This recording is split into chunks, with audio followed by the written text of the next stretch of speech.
I was born October 23rd, 1969, in the paradise of La Jolla, California, and the world is open to me. I decided at a young age to be an art maker, a musician, and world traveler. There's time for a Hollywood rock and roll dream, UCLA fine art degree, surfing, international travel, murals, exhibitions, instrument making, hundreds of paintings, and mountain climbing and chasing big waves to push the limits. I'm Christopher Sean Oleata, and this is my life.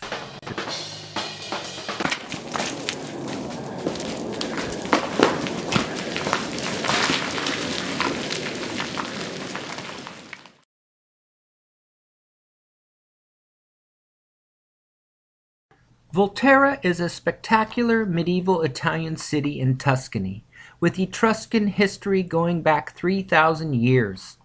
It sits on a hilltop 500 meters above sea level, and the steep eroding cliffs help to protect the early Etruscan necropolis. In calendars, textbooks, and travel books, the typical photo of Volterra showcases Le Balze and the churches that sit near the edge of these dramatic cliffs and crags. When visiting Volterra, you are pulled to San Giusto and the Le Balze lookout with the ancient Etruscan walls. The Chiesa San Giusto sits near the edge of these crags, and this slow progression of the repeated landslides already destroyed the ancient Etruscan necropolis many years ago, the earliest Christian church, and it threatens the 11th century Badia Camaldolese that's mostly in ruins from an earthquake years ago. The view from these cliffs and across Tuscany towards Pisa is wonderful. I see a typical view of Le Balze in books and in a small painting in the bank, and I plan my own paintings as we pass the panoramic viewpoint from below when we drive to and from Volterra back to the farm each day. On my next trip to Volterra, I have an exhibit of paintings at the Palazzo Priori called California Dreaming, and with this project I focus on the fantastic landscapes of Southern California and my home in La Jolla.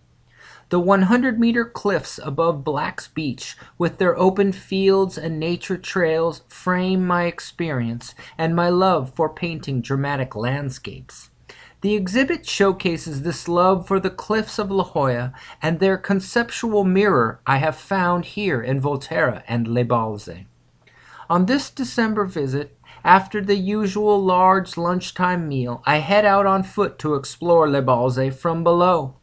I leave the farm and begin walking up the main road, Strada Provinciale Pisana, and in 15 minutes I reach the panoramic viewpoint below the cliffs.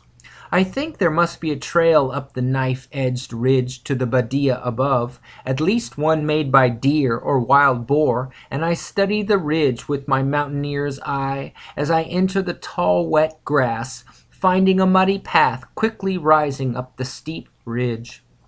I am right, and a tiny footpath appears up the crumbling ridge, but it's only a foot or two wide, with dangerous cliffs on either side and tall bushes and grass that hide the crumbling edges. I balance and step carefully, soon finding the actual spot that looks like the perspective I've seen in books and paintings, and I stop to take my own panoramics. The tall, wet plants and mud soak my clothes as I struggle up through the rough thorns, sliding mud. Soon I reach the flat grasses below the Badia Camaldolese and take more photos and rest a little before the climb back down. With these new photos, I am inspired to create a series of new paintings as we plan our next exhibit in Volterra for August called Volterra Through His Eyes, and it showcases these new perspectives I've gained exploring Volterra. On this trip during the exhibit, we are able to take a private tour of the Badia with Ivo Gabaliere of the Foundation, as he is directing the reconstruction of some of the structure. Because it sits right near the edge of Le Balze, I am able to get some spectacular perspectives. Ivo suggests I see the Balze from the far side of the canyon, the view I have seen on posters promoting Volterra, and on my next trip I make a point to explore and find the view. It takes me several hours in the hot sun walking all over the streets near San Giusto, but I eventually find the correct road called Via Comunale della Frana, which I think translates as Communal Road of the Avalanche. It's a perfect name, and it gives me wonderful photographs that propel me towards my next painting of the same name, Via Comunale della Frana. On my next trip to Volterra in September, I try again to climb Le Balze Ridge Trail. This time of year, the plants are dry and there is less mud, but the plants are tall and the thorns are massive and all over. They rip at my clothes and skin as I bushwhack and climb the scary, eroding knife-edge trail. I soon reach the top and the soft grasses below the Badia, not without a lot of sweat and cuts to my skin.